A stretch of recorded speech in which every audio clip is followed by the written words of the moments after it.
Shy Madurai Meenakshi Parvati 2 கணக்கு நீதிமன்றம் கோர்ட்டில் உள்ள கணக்கு வெளியில் எடுத்து நான் ஜட்ஜி கடவுள் கையில் கொடுக்கேன். கடவுளுடைய கையில் கொடுக்கேன். கடவுளுடைய சொத்து. நான் கூட பார்வதியும் மதுரை மீனாட்சியோ என் பூமி தான் அப்படின்னு நான் சொல்ல முடியாது. மனைவி தான், அவருடைய மனைவி தான். ஆனால் பூமிக்கு சொத்துக்கு அதிபதி அவர் தான். இப்போ இந்த செம்மத்தில் ஜட்ஜாக உட்காந்து கணக்கு எடுக்கார், கணக்கு விடுதார். இந்த கணக்கவே உள்ளே பார்த்து டெல்லி டு தமிழ்நாடு வரைக்கும் நீதிமன்றத்தில் நீ நிப்பாட்டலை அப்படின்னா என்ன அர்த்தம்ங்கிற கேள்வி கேட்கார். ஒரு நீதிமன்ற கணக்கு இருக்குன்னா பிரித்து இடங்கள் பூரா உள்ள கணக்கு இருக்குது. கணக்கு இல்லாமல் வழக்கு ஆடுதா இல்லை வழக்கு ஓடுதா இல்லை நீதிமன்றத்தில் நீங்கள் நடத்துகிறாங்க கேள்வி அவர் கேள்வி கேட்காரு. நான் கணக்கு கொடுத்துட்டேன். புரிஞ்சுக்கப்பா. மாதிரி மானிட பெருத்தாலும் மாதிரி போனாலும் உணவுக்கு அவனுக்கு உயிர் வாழ்கிறதுக்கு என்ன அப்படிங்கிற கேள்வி கேட்கார். கடவுள் கேட்கார். பூமி, விவசாயத்தில் உள்ள பூமியை என்ன செஞ்சு வச்சுருக்கான், இது கோர்ட்டில் இருந்து கேட்கணும். இவன் சட்டப்பேரவையில் உட்காந்து இவன் கொடியை தூக்கி ஓட்டு முத்திரை ஜனநாயகம் வாங்கி அங்கே உட்காந்து அச்சடித்து பேப்பரை விட்டு பாழாக்க விடுதான். அதெல்லாம் இந்த கேள்வி நீதிமன்றத்தில் கேள்வி கேட்கணும்.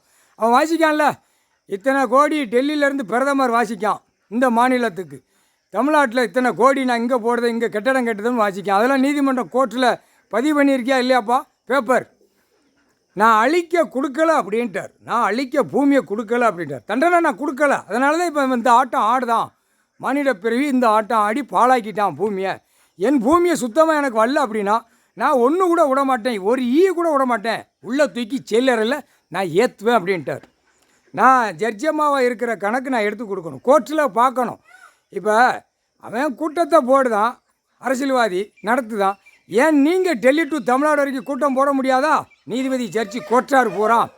வழக்கு இப்படி உள்ளே கொண்டு வந்து சேர்த்து தான் வழக்கறிஞர்கள் இதுக்கு நீதிபதியெல்லாம் ஸ்டெப் எடுத்து இந்த கணக்கை எடுத்து பார்க்க முடியாதாப்பா? முடியாதா? எவ்வளோ பெரிய தப்பு பண்ணி வச்சுருக்கான். இடங்கடக்குன்னு பேப்பரை விட்டு பூரா பாலங்கள் போட, ரோடுகளை போட, மலைகளை உடைக்க, கண்ட மானைக்கு அடித்து ஏழை எளிய மக்கள் சாப்பிட்டும் சாப்பிடாம இந்த பேப்பர் கொடுத்தா தான் அது சாப்பிட முடியும். இந்த பேப்பரை விட்டுட்டான். ஏதாவது ஒரு காயின்ஸ் இருந்தால் எல்லா மக்களும் பிழைச்சி போகும். ஏழை எளிய மக்கள் பூரா அன்றாடம் விவசாயம் பண்ணி சாப்பிட்டு பிழைச்சி போகும். அந்த காலத்தில் கேட்டுக்கோப்பா, ஒரு 100 வருஷத்துக்கு முன்னாடி நீதிபதி சர்ச்சி கோட்டார் கவனமாக கேட்டுக்கோ. விவசாயம் பண்ணுவான், அதில் காயின்ஸாக விற்பனை பண்ணி அந்த காயின்ஸில் தான் வீடை கட்டியிருப்பான். வீடு கட்டி உள்ளே நெல்லு மூடை அடக்கி வச்சுருப்பான். இப்போ என்னப்பா செஞ்சுருக்கிய? 2ஆம் நம்பருக்கு உள்ளே விட்டு வெளியே ஆட்டி வேடிக்கை பார்த்துட்டியே, அதுக்கு உள்ளே வழக்காடு. 2ஆம் நம்பரே நீங்கள் கோர்ட்டிலேருந்து பிடிக்கலாம். இது 2ஆம் நம்பர் தொழில் வியாபாரம், இது 2ஆம் நம்பர் ஃபைனான்ஸ் பேப்பர் உள்ளே வருது. இதெல்லாம் என்ன காரணம்னு பிடிக்க வேண்டாமாப்பா? எவ்வளோ பெரிய குற்றத்தில் செஞ்சு வச்சுருக்கிய. மதுரை கணக்கும் சென்னை மெட்ராஸ் உள்ள கணக்கு நான் எடுத்து கொடுத்து அவர்கிட்ட கையில் கொடுத்துருந்தேன்.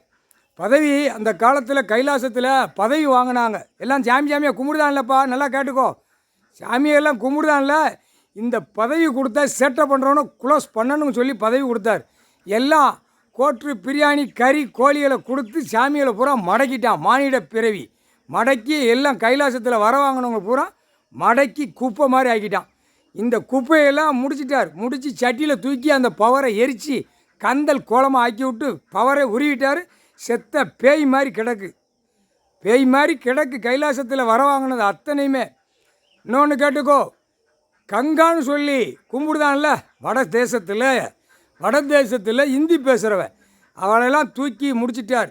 முடிச்சவர் ஏற்கனவே இவளுக்கு ஒரு பதவி கொடுப்போம்னு சொல்லித்தான் அந்த காலத்தில் சத்தியவாக்கு வாங்கல. மலைகளை அங்கங்கே இறக்கணும். ஏன்னா இறக்காமல் அங்கிட்டு இறக்கி நாசம் பண்ணி விவசாயத்தை பூரா அழித்து இவன் பூரா பேப்பரில் விட்டு இவங்களே தப்பு செஞ்சிட்டாங்க. அதான் தப்புக்கு கணக்கை முடித்து எல்லாம் எரிச்சிட்டார். இப்போ கடவுள் தான் நடத்தி கொண்டே இருக்கார்.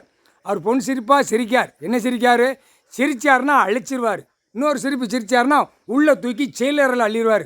முக்கால் சத்தியம் புரிஞ்சிக்கோ. அவர் பொன் சிரிப்பாக சிரித்து கொண்டே இருக்கார். அப்படியே லேசாக மண்டே ஆட்டுவார். அப்படியா, மானிட பிறவி கொசு மாதிரி இருக்கான், இவ்வளோ சேட்டை பண்ணுதான் அப்படிங்காரு. புரிஞ்சிக்கோப்பா, முக்கால் சத்தியம். நீதிமன்ற கோர்ட்டில் பயங்கரமான சிக்கல், அதையும் சிரிச்சிட்டார். நீதிமன்றம் கோர்ட்டுன்னு கேட்டவொடனே சிரிக்கார். அப்போ என்ன ஒரு அர்த்தம்? சிரிச்சிட்டாருன்னா டெல்லி டு தமிழ்நாடு வரைக்கும் நீதிமன்ற கோர்ட்டில் அலற விடுவோம்னாரா இப்போ பயங்கரமான சிக்கல் உள்ள வரும் நீதிமன்றம் கோர்ட்டில். நான் கணக்கு எடுத்து கொடுத்துருவேன். நீங்கள் வாசிக்கிறத பெட்டிஷன் வாசிக்கிறது, போகிறது வாரது, தப்பிக்க விடுறது, கேஸுகளை பூரா ஒரு பாயிண்டில் வெளியே விடுறது, இது எவ்வளோ பெரிய தப்பு. அவனை கண்டுபிடிக்க முடியலையா? அவனை உள்ளே தூக்கி போட முடியா? முடியாது. அந்த இராணுவ முப்பட வானரப்பட உள்ளே வந்தாத்த சக்குன்னு ஆதார கார்டில் உள்ளே போய்கிட்டே இருப்பான். முக்கால் சத்தியம் குடும்பமே போ